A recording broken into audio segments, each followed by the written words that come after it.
All right. Welcome back, everybody, to Untitled Common Sense. My name is Derek, and this is episode, I think, 10, part 3 of my flirtation with the right. This is kind of like my conclusion analysis overview. So, jumping right in it, what conclusions can I draw about my two brief flirtations with the right? I will say that it gave me actually a lot of insight into how people fall to right wing thinking.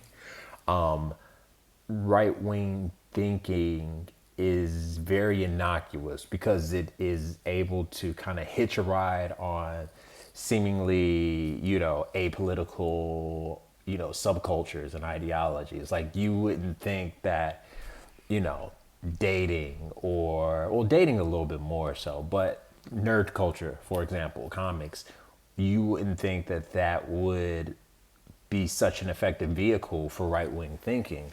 But, in having my brief dalliances with the right, I can tell you that that is perhaps the right wing machine's greatest strength is that they can piggyback anything and switch it into something that makes it, carry on their ideology.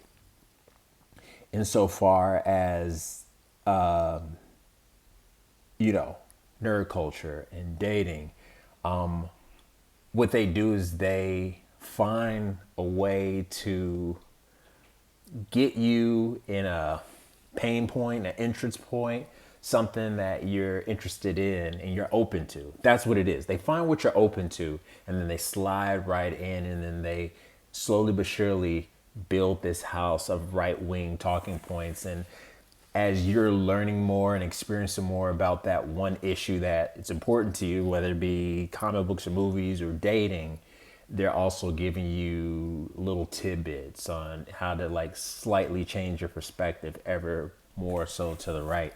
And it's kind of, it's very dangerous. I think if I hadn't been an older man, if I hadn't been, I wouldn't even say it came down to education. It really just came down to me being older, me having gone through enough on my own. I didn't have answers, so I had to figure it out. And me figuring out kind of gave me, in a way, an inoculation against the more insidious teachings.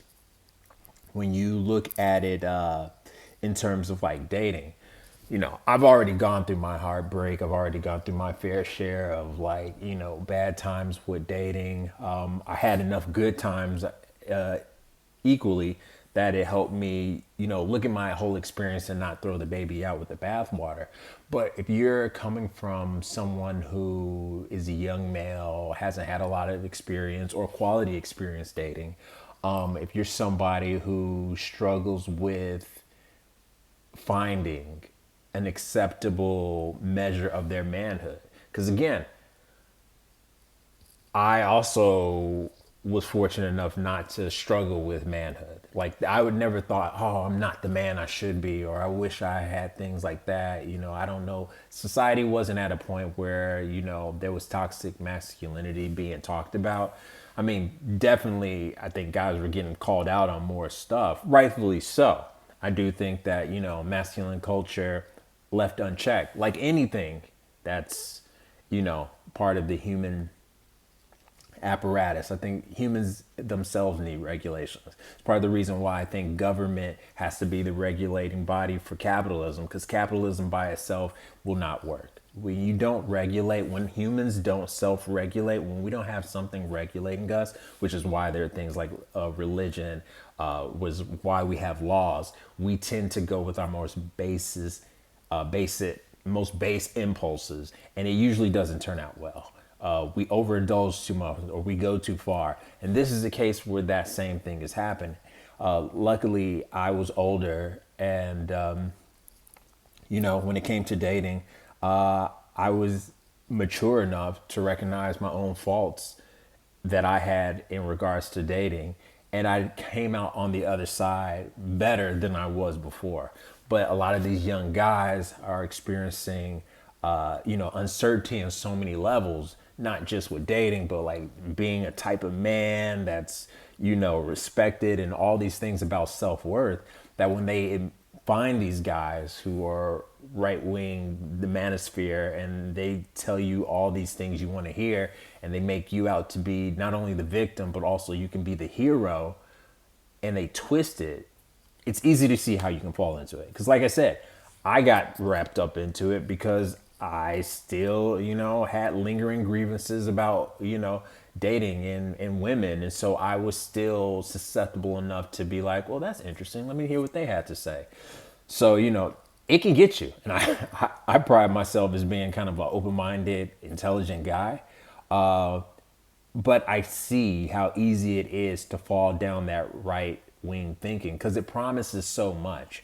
And this is the thing about right wing thinking. It speaks from a voice of authority and confidence. Like it knows what's right. Like it has the measure of the world or the issue you're talking about. And that's attractive if you're lost.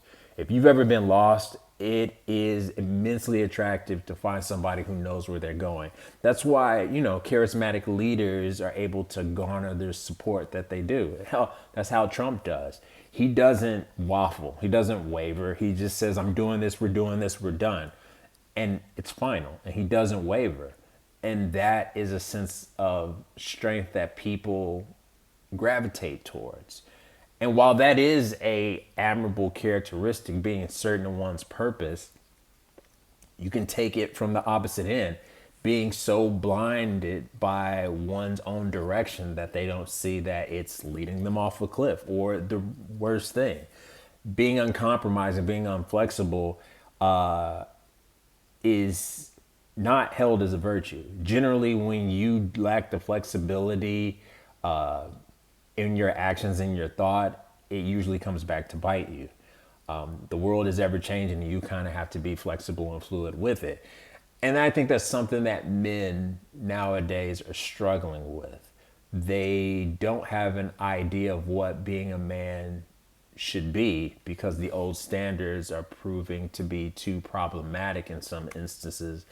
And so here you go with this right-wing thinking that says you men should be dominant, men should be at the top of the food chain, women should be subordinate, you need to be a high-value man, you need to do this, that, and the other. And, they talk the game. They seem pretty confident. I mean, you see your Andrew Tate. I look at him and he's just a dude who's just loud and angry at everything. For somebody who's so rich and who has figured it out, the dude's angry. He's upset. He's miserable. He can't find a country that he can just settle down and chill. And that, I think, is what gives away the game for right-wing thinking. And the same can be said for nerd culture. Even though I think nerd culture as a whole is a little less caustic in the way it attacks, it attacks that, it uses that, espouses that ideology, it still uses the same tactics.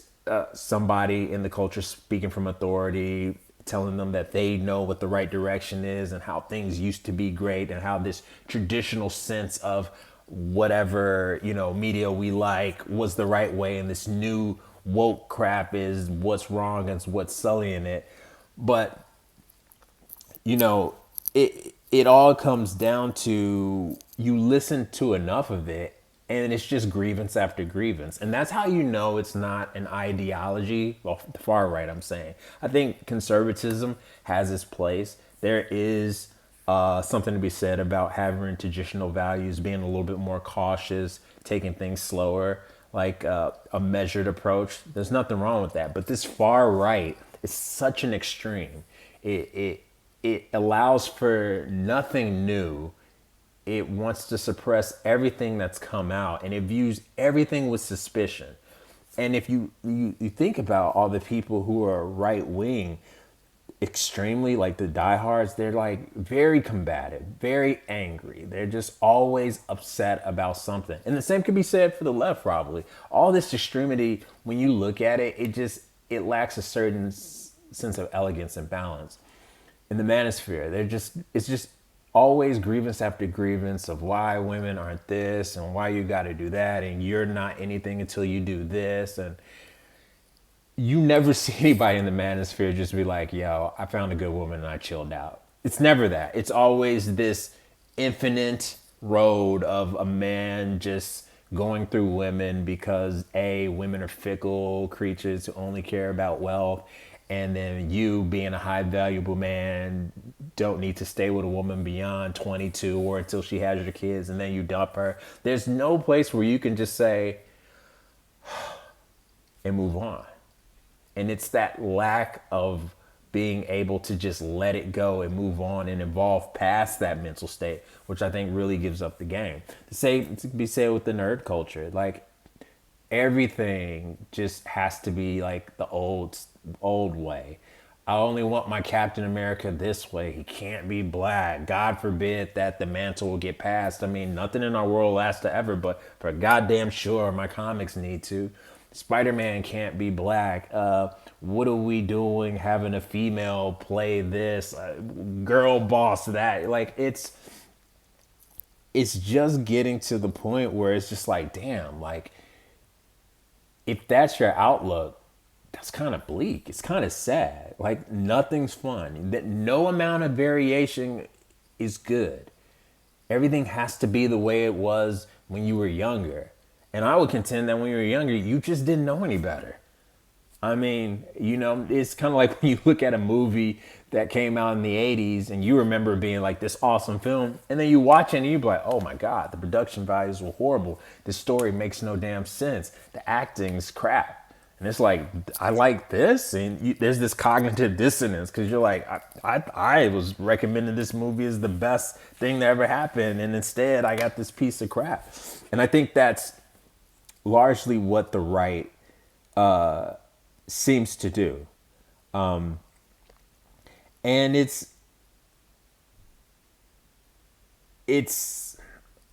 amazing that it has propagated as much as it is. It's become the new cool thing to be conservative. But I would contend it's just it seems as empty as any other fad. For the simple fact that a lot of the people that I'm seeing who are espousing these right-wing ideas, there's no substance behind it. They seem to switch and move as the wind blows. You know, when you look at somebody who's staunchly and firmly about what they believe, it usually comes with a core set of principles. Not talking points, but principles. If you're really a conservative person, you firmly believe in this. Like you might say, like, I don't want to have sex when I get married. That's your stance. You might say, like, I'm all about, you know, fiscal conservatism. That's fine. We do things a certain way. There's a certain pace that needs to be done. But like this far right stuff is just so reactionary. And when you see the people flip flop on issues, like, on the one hand, you got to be patriotic. You got to be America first. And then a month later, Russia's our ally. And these are people who've been told Russia has been our enemy since immemorial. And now they're our ally. Oh, Canada is doing us wrong. Nobody had a problem with Canada before Trump brought up that, oh, I think Canada is being unfair. All these economists never said, oh, the United States is being taken advantage of. Because we weren't. We weren't. We engineered things a certain way. We are in a certain type of economy. We're a consumer economy. We don't build shit no more. We got through with all that because it's cheaper to build it elsewhere. We like to buy shit. That's what all this is about. It's like accumulation of stuff. We want people to do what we want, and this need for control. And that's fundamentally what it all comes down to, is the need for control. And you see it. People chafe under this. And I think an ideology that's all about control and does not allow itself the flexibility to encompass more, like they have trouble dealing with people who are gay in the party. They have trouble really accepting people who are of a different ethnicity. Like, you know, values are values. They shouldn't have anything to do with these superficial differences, but lo and behold, this is what you see. And so that's what really became apparent to me when I flirted with these two versions of right wing thinking. It's just that, like, at the end of the day, it was just a bunch of dudes in a room bitching. Like, that's basically what it is. Like, dudes in a room bitching, talking about how things weren't the way they wanted it to be and it sucks, and just bitching about it. And that's as honestly as I can see it. And after a certain while, like, yeah, it feels good to bitch in the beginning, but after a while you're like, all right, what the fuck am I gonna do? You got to move on. And that's what I think the far right can't do. It can't move on. It has to be stuck in its anger and its grievance, and it has to always be adversarial against something. They say they want peace, but like, it's almost as if people are addicted to the emotion, in a world. And this might be a symptom of just how broken our world is. I think a lot of people feel this time and agree with these sentiments because they feel something. It's the first time you can feel something. I can feel outrage. I can feel anger. I can feel it viscerally. I feel like I'm standing for something. And now people have something to stand for when before they didn't. And I think that speaks to a larger issue. I think for myself, because I already had my morals in place and my world outlook in place, it was easy for me to overcome this thinking because fundamentally it didn't align with who I am as a person. I don't care about your race. I don't care about your ideas about the economy. Do I think capitalism is great? No, I don't. But if you do, hell, more power to you. I care about the environment. You may think all this climate shit is a hoax. I'm like, look, the proof is in the pudding. You just have but to see. I think it's nice to have a beautiful earth. We have no other home, so why not take care of it? I don't care if you are trans. It doesn't bother me. I am cisgendered male. That's how I am. That's how I will always be. I identify at that. That's cool with me. You want to be a male and you were born female, and you want to be a female and you were born male and change it? Hell, that's what's amazing about human culture at this point, that we've gotten to the point where that is possible to some real degree. It doesn't bother me. I'm not afraid of immigrants. I'm not. I'm not. I'm sorry. I'm too busy living my own life, like so many should be. But I think it speaks that because our day-to-day lives are so devoid of any type of real enrichment and satisfaction, that these are the things that they hold on to. I think the right found out that these cultural issues get people feeling some type of way. Because the esoteric stuff that they really, really are angry about, they can't change. I can't change living in a capitalist system because there's always going to be the top dogs and I'm always going to be at the bottom, I can't, that's something I can't latch onto. I can't make myself a billionaire, but you know what? I can hate on the next man down the street, or I can feel like my institutions or the things I care about are intact when, in the grand scheme of things, they don't make a difference. Superman or Spider-Man being black will never revolutionize America in any real way. You're not going to wake up one day like, oh my God, Spider-Man's black. The world suddenly looks different. Like, it just won't happen. But these are the things that provide us with what little joy we have left in this broken world. And seeing those change and those get outside our purview, I think, is where people who get trapped into this far right thinking dwell.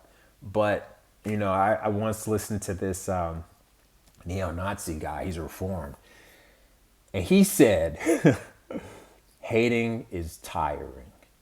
He was like, you spend so much time hating and thinking about what you can't do because it represents this and you're against this, and spending time worrying about that because you don't like it, and you never get to enjoy life. You never get to just sit back and indulge in the things you would otherwise if you didn't have hate and all this animosity barring your way. And I think that's what's going to happen with the far right. There's only so much you can hate and so much you can be against, till at a point everything is just poison to you and you're just evil and you're just mad and you're alone and you're just with your same old cantankerous friends. Like the far right has made people into just cantankerous old ass people, even if they're not old. They're just bitter.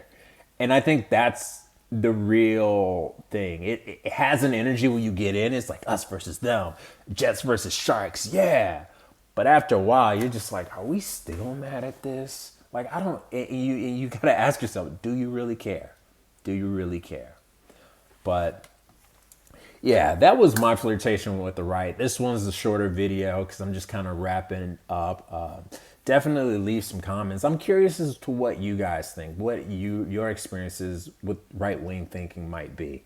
I like to think, as liberal and progressive as I am, that liberal doesn't even mean the same way. I guess progressive as I am, I'm immune to such thinking. But even just recounting these two instances made me realize that we're all susceptible to what our biases allow.